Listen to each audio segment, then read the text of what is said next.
Hi மக்களே, எல்லோரும் எப்படி இருக்கீங்க? எல்லோரும் நல்லா இருப்பீங்கன்னு நினைக்கிறேன். நாங்களும் எல்லோரும் நல்லா இருக்கோம். நான் வீடியோ போட்டு லைவ் போட்டு ஷார்ட்ஸ் போட்டு ரொம்ப நாள் ஆகுது. ஏன்னா பாப்பாவுக்கு மொட்டை அடிக்கிற ஃபங்க்ஷன் வச்சுருந்தோம். அது பல பேத்துக்கு தெரியும். அது வந்து ரொம்ப டக்குன்னு முடிவு பண்ணி டக்குன்னு வச்சது. ஸோ அதனால் பெருசாக அது வந்து எல்லோரையும் இன்வைட் பண்ணவும் முடியல, எல்லோரையும் கூப்பிடவும் முடியல. அது எப்படி சொல்கிறதுன்னு எனக்கு தெரியல. ஆனால் உங்கள் எல்லாருக்கும் காமிக்கணுங்கிறதுக்காக சின்ன சின்ன வீடியோ எடுத்து வச்சுருக்கேன். அந்த வீடியோவில் இந்த வீடியோவில் நான் ஆட் பண்ணியிருக்கேன். கண்டிப்பாக வீடியோ ஃபுல்லாக எல்லோரும் பாருங்கள். எப்படி நாங்கள் போனோம், அங்கே எப்படி மொட்டை அடித்தோம், காது குத்தணும், காது குத்துறப்ப பாப்பா என்னென்ன பண்ணோம், எல்லாமே சாப்பாடு போட்டது வந்தது எல்லாமே நான் வீடியோ எடுத்து வச்சுருக்கேன். அது எல்லாத்தையும் இந்த வீடியோவில் போடுறேன். கண்டிப்பாக எல்லோரும் அந்த வீடியோவை பாருங்கள். லைக் பண்ணுங்கள், ஷேர் பண்ணுங்கள், கமெண்ட் பண்ணுங்கள். ஏதாவது தப்பாக இருந்தாலும் அதையும் எனக்கு மெசேஜ் பண்ணுங்கள். வீடியோக்குள்ளே போகலாம்.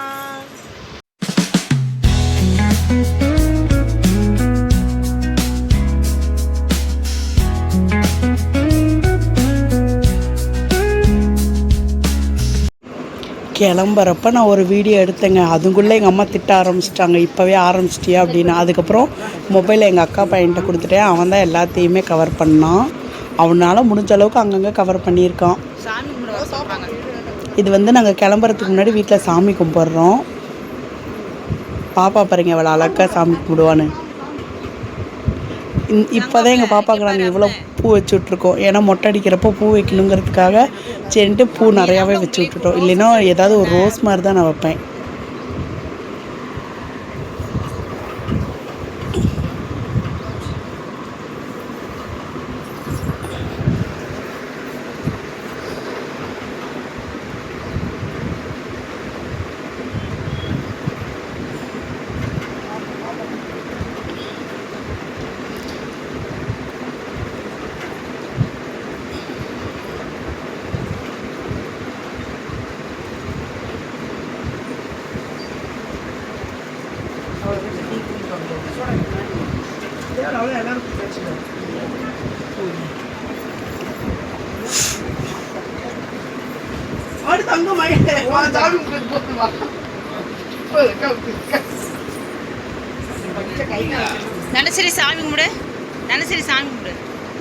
இங்கே ஒரு ஃபேமிலி ஃபோட்டோ பிடிக்கலான்னு சொல்லி பிடிக்கிறது தாங்க. இதுக்கப்புறம் எங்களால் ஒரு ஃபேமிலி ஃபோட்டோ பிடிக்கவே முடியல. நாங்கள் 3 பேர் ஒரே மாதிரி கலரில் தான் ட்ரெஸ் எடுத்திருந்தோம். நானும் இவர் இங்கேயே ட்ரெஸ் மாற்றிக்கிட்டோம். ஏன்னா அங்கே சரியாக நம்மளால் மாற்ற முடியாது. இன்னொன்று நம்ம வந்து பூ முடியோ மொட்டையோ அடிக்கலை, பாப்பாவுக்கு மட்டும்தான். அதனால் சரி பாப்பாவுக்கு அங்கே போய் தான் பட்டுப்பாவடை போடுவோன்னு. ஆனால் அங்கே பட்டுப்பாவடை போட்டதுக்கப்புறம் 3 பேர் சேர்ந்து தனியாக ஃபோட்டோ எடுக்கவே இல்லைங்க. இதுதான் வந்து எங்கள் வீட்டிலேருந்து இப்போ தான் இறங்கி நம்ம கிளம்ப ஆரம்பிச்சிட்டோம். இது வந்துட்டு நம்ம வேன் ட்ராவல்ஸ் பேசியிருந்தோம். ஸோ நம்ம அதனால் ட்ராவல்ஸுக்கு தான் நடந்து ஜாமான பையெல்லாம் எடுத்துகிட்டு போயிட்டுருக்கோம். சாப்பாடு எல்லாமே நம்ம கோயிலே அரேஞ்ச் பண்ணியாச்சு. ஸோ நம்ம அங்கே போய் தான் சாப்பிட போகிறோம். இங்கேருந்து நம்ம ரிலேட்டிவில் கூப்பிட்டவங்களை எல்லாம் மட்டும் இந்த வேனில் நம்ம அழைச்சிட்டு போக போகிறோம். இதுதாங்க அந்த ட்ராவல்ஸு. ஆனால் ட்ராவல்ஸு சூப்பராக இருந்துச்சுங்க. நல்லா கரெக்டாக போனார். ஸ்பீடாகவும் இல்லை, ஸ்லோவாகவும் இல்லை. அந்த வந்த டிரைவரும் சரி சூப்பராக பசங்கிட்டலாம் பழகினார். நல்லா இருந்துச்சு.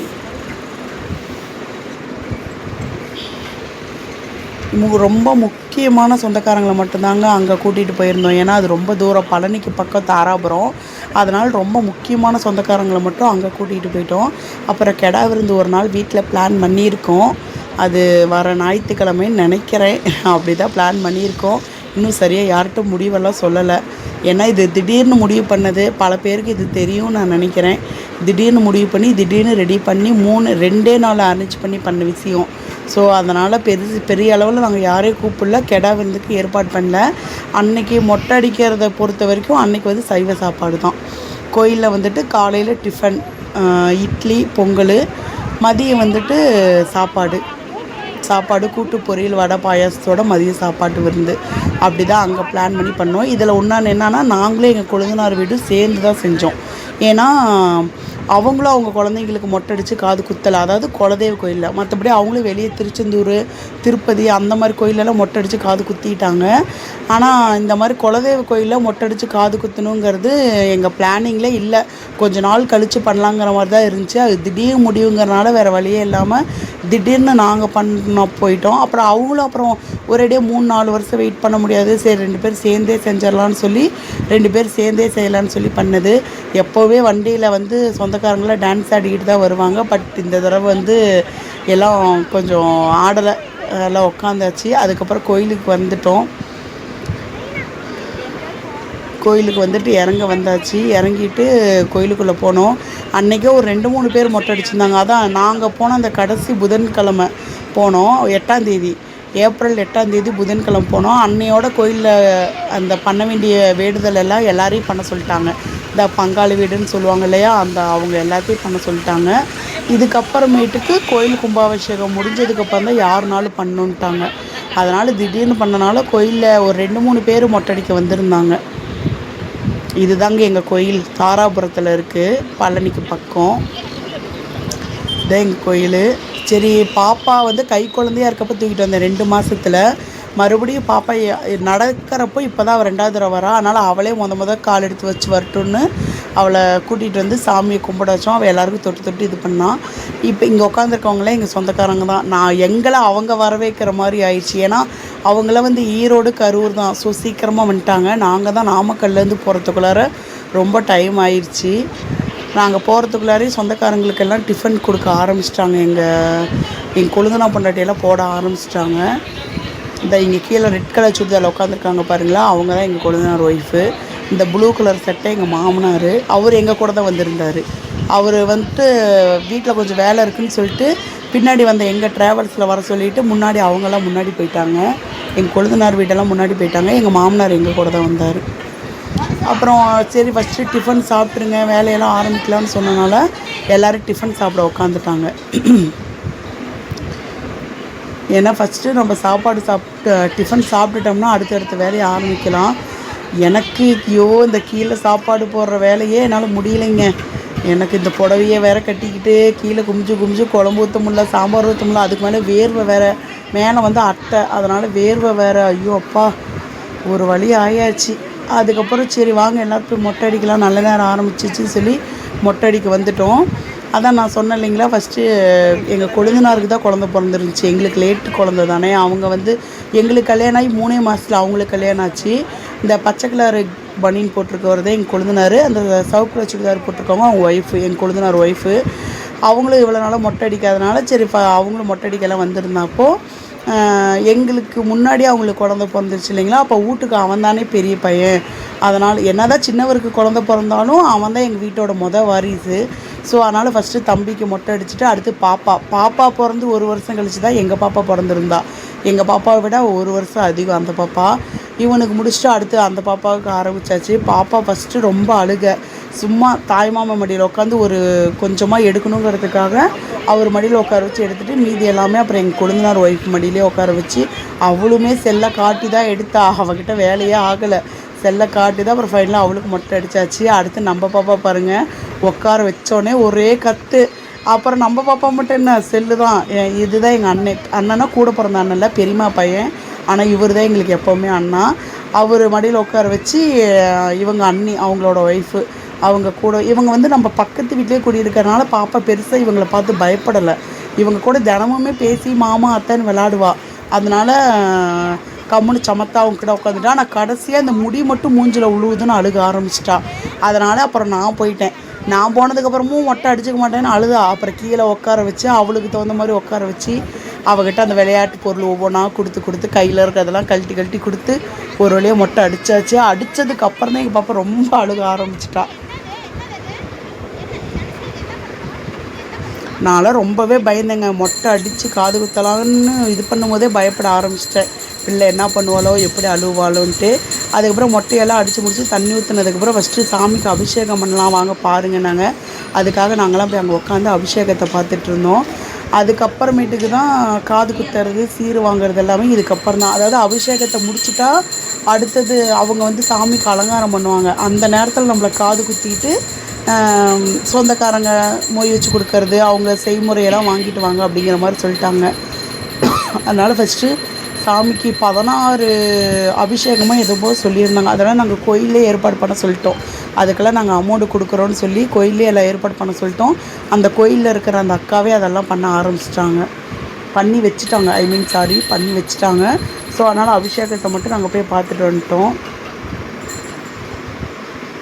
அப்போ நாங்கள் கேமரா, எங்கள் தம்பி அப்போ அந்த இடத்துல இல்லை, அவன் கேமரா எடுக்க முடியலன்னு சொல்லிட்டு இவர் வந்துட்டு எங்கள் வீட்டுக்காரோட சொந்தக்காரர். எனக்கு அண்ணா வேணும்னு நினைக்கிறேன்.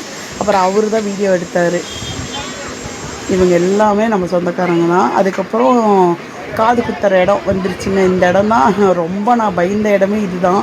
என்ன பண்ணுவாளோ பிள்ளை அப்படியே. நான் காது குத்துறதுக்காக ஒரு மருந்து வாங்கிட்டு போயிருந்தேன். அது வலி இல்லாமல் இருக்க மருத்து மருந்தா அப்படின்னு சொல்லியிருந்தாங்க. அதை நான் பஸ்ஸில் ட்ராவல்ஸில் வரும்போதே கொஞ்சம் காதில் தடவி விட்டுட்டேன். அது தடவி விட்டுமே அது பெருசாக ஒன்றும் இது பண்ணலைங்க. வலிக்குதுன்னா அவள் பரவாயில்ல, நான் எதிர்பார்த்த அளவுக்கு அவள் கத்தலை. அந்த குத்துறப்ப எந்த குழந்தைங்களாலும் கத்துறது தானே, அந்த மாதிரி குத்துறப்ப மட்டும் கத்துனா. அதுக்கப்புறம் அவள் கத்தலை. இது ஃபஸ்ட்டு எங்கள் கொழுந்தனார் இந்த இடத்துலையும் அப்படி தான் மொட்டை அடித்தது அவங்களுக்கு ஃபஸ்ட்டு பண்ண மாதிரி இங்கே காது குத்துறதும் ஃபஸ்ட்டு வீட்டுக்கு பெரிய பிள்ளைங்களுக்கு தானே பண்ணணும். அதனால் தம்பிக்கு ஃபஸ்ட்டு மொட்டை தம்பிக்கு காது குத்தியாச்சு.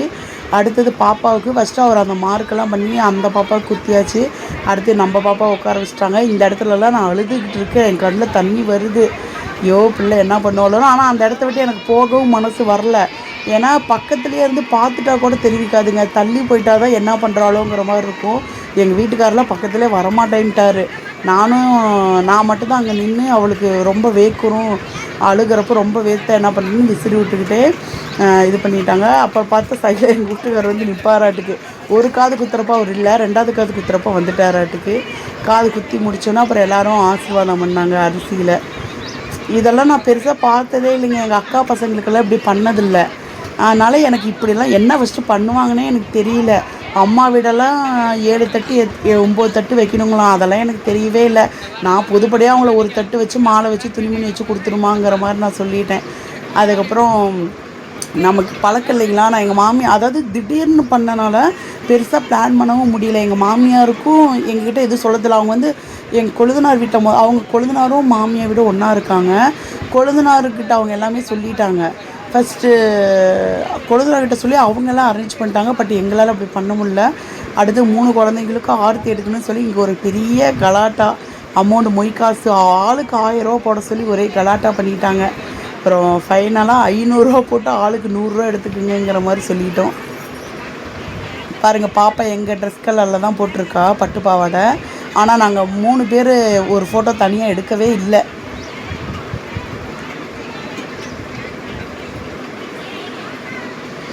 என்கிட்ட ஒரே 500 ரூபா நோட்டாக தான் இருந்துச்சு. அது ஒரே 500 ரூபா நோட்டை கொடுத்தா எப்படி அவங்க பிரிச்சுக்குவாங்கன்னு சொல்லிட்டு எங்கள் கொழுந்தனார் ஒய்ஃப் போய் எங்கள் கொழுந்தனார்கிட்ட கேட்டார். இங்கே வந்து நடக்கிற எல்லா செலவுமே ஆளுக்கு பாதிங்க.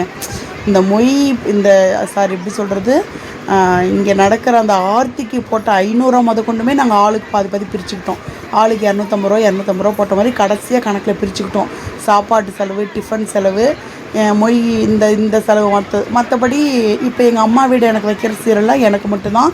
அவங்க அம்மா வீட்டு சைடில் அவங்க சொந்தக்காரங்க வச்ச சீரெல்லாம் அவங்களுக்கு தான். வந்த சொந்தக்காரங்க எங்கள் 2 பேர்த்துக்குமே சொந்தக்காரங்க தான். ஸோ எல்லாருக்கும் வச்சாங்க. எங்களுக்கு வந்து அம்மா வீடு வந்து 1 லட்சம் வச்சாங்க. 1 லட்சமாக வச்சுட்டாங்க. நான் அதில் வந்து தோடு எடுத்துக்கிட்டு துணிமணி எடுத்துக்கிட்டேன்.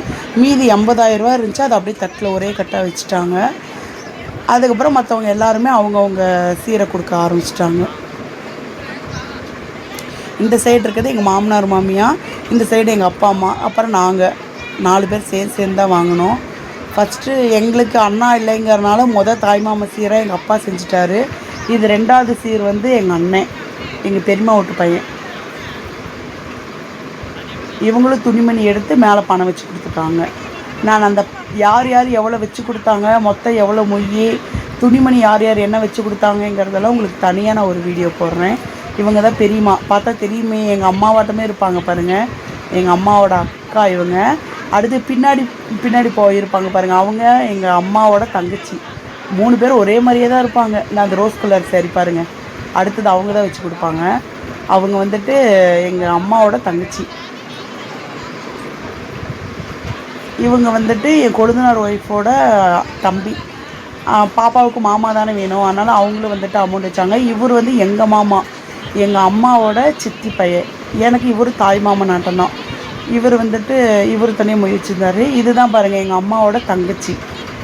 இவங்க பேர் சாந்தி. இது அவங்க பையன். இவன் காதில் தான் உட்கார வச்சு இவனோட மடியில் தான் உட்கார வச்சு மொட்டை அடித்தோம். பட் இவனை பார்த்தாலே எங்கள் பாப்பா கத்துவா. அதனால் மறுபடியும் அப்புறம் எழுப்பிட்டு தான் எங்கள் அண்ணன் மடியிலே, ஏன்னா எங்கள் அண்ணன் பழக்கம், அதனால் எங்கள் அண்ணன் மடியில் உட்கார வச்சுட்டாங்க. அப்புறம் எங்கள் அக்கா ட்ரெஸ் எடுத்து வச்சுருந்தா. இவங்க தாங்க எங்கள் கொள்ளு பாட்டிங்கன்னா எனக்கு இல்லை, எங்கள் வீட்டுக்காருக்கு. எங்கள் வீட்டுக்காரோட அம்மாவோட அம்மா அவங்க. இது வந்து எங்கள் அக்கா, பெரியம்மாவோட பொண்ணு இவங்க. அந்த பின்னாடி நிற்கிறாரு பார்த்தீங்களா, அவரோட அக்கா. இது வந்துட்டு எங்கள் சித்தி பொண்ணு. திடீர்னு சொன்னனால பெரியவங்க நிறைய பேர் வரல, அவங்களுக்கெல்லாம் லீவு கிடைக்கலன்னு சொல்லி அவங்கவுங்க பொண்ணுங்களை அனுப்பிட்டாங்க. இவ வந்து எங்கள் சித்தி பொண்ணு, சென்னையில் ஒர்க் பண்ணுற ஐடியில்.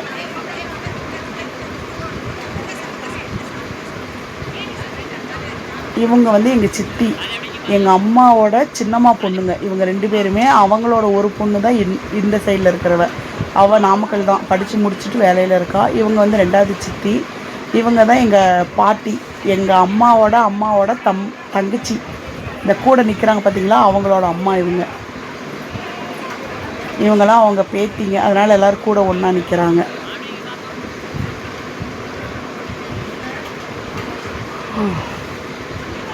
இவர் வந்து எங்கள் மச்சாண்டார், எங்கள் வீட்டுக்காரோட பெரியம்மா பையன். இவர் வந்து எங்கள் மச்சாண்டார். இவர் இவங்க பையனும் வந்துருந்தாங்க. இது வந்துட்டு எங்கள் பெரிய மாமியார். எனக்கு இருக்கிறதுலே ஃபஸ்ட்டு மாமியார் இவங்க தான், எங்கள் மாமியாரோட அக்கா. இவங்க வந்துட்டு கொழுந்தனா பொண்டாட்டியோட தம்பி பொண்டாட்டியோட அம்மா. இந்த பொண்ணு தான் என் கொழுந்தனார் பொண்டாட்டியோட தம்பி பொண்டாட்டி, அவங்க அம்மா. இவங்கெல்லாம் வந்து எங்கள் வீட்டுக்காரோட தாய் மாமாவோட ஒய்ஃப் அவங்க. இவங்களும் ட்ரெஸ் எடுத்து அமௌண்ட் வச்சுருந்தாங்க. அதெல்லாம் உங்களுக்கு நான் நெக்ஸ்ட் வீடியோவில் போடுறேன். இவங்க எங்கள் வீட்டுக்காரோட தாய் மாமா ஒய்ஃபோட அக்கா இவங்க ஒருத்தவங்க. எங்கள் வீட்டுக்கார சைடில் இருக்கவங்களாம் ரொம்ப ஜாலியான டைப்புங்க, ரொம்ப நல்லவங்க எல்லாருமே. இவங்க வந்துட்டு எங்கள் வீட்டுக்காருக்கு வந்து அம்மா முறை. நான் ஆனால் பல பேர் எல்லாரையுமே ஓரளவுக்கு அம்மா. இவர் தாங்க எங்கள் கொழுந்தனார், எங்கள் வீட்டுக்காரோட தம்பி. இது வந்து நாங்கள் தாய் மாமா வீட்டுக்கு ட்ரெஸ் எடுத்து தரணுமாமா, அதனால் நாங்கள் ட்ரெஸ் எடுத்து கொடுத்தோம். எங்கள் அண்ணாவுக்கு ஒரு ட்ரெஸ்ஸும் எங்கள் தம்பிக்கு ஒரு ட்ரெஸ்ஸும் எடுத்து கொடுத்தோம். எங்கள் அண்ணாவுக்கு வந்து என் அண்ணி இந்த சீலை தான் கட்டுவேன்னு என்கிட்ட முதல் நாளே சொல்லிட்டா. ஸோ அவள் ட்ரெஸ்ஸு கலர்லேயே எடுத்து கொடுக்கலான்னு சொல்லி பச்சை கலரில் எடுத்து கொடுத்துருந்தேன் வேட்டி சட்டை. அடுத்தது என் தம்பி, அவன் தான் கொஞ்சம் பத்தலைங்கிற மாதிரி சொல்லிட்டான். நான் ஏன் இந்த இடத்துல முறைக்கிறேன்னா, எங்கள் வீட்டுக்கார் வந்து எப்படின்னா, புது நோட்டை எடுக்கவே மாட்டாருங்க. 100 ரூபா நோட்டு, 50 ரூபா நோட்டு எதுனாலுமே புதுசு எடுக்க மாட்டார். பழைய நோட்டே தொலைவிட்டு இருக்காரு. அந்த இடத்துல அது முக்கியமாக நமக்கு ஏதாவது ஒரு நோட்டு வச்சு கொடுக்கலாமில்ல. அதனால் எனக்கு கோபம் வந்துருச்சு, அதனால் முறைச்சி பார்த்தேன். அவ்வளோதாங்க ஒரு வழியாக. அதுக்கப்புறம் எல்லோரும் சாப்பாடு சாப்பிட்டுட்டு கிளம்பியாச்சு. நான் பாருங்கள் எப்படி படுத்துக்கிட்டேன்ட்டு. ஏன்னா எனக்கு சரியாக 2-3 நாளாக தூக்கமே இல்லை. நெக்ஸ்ட் வீடியோவில்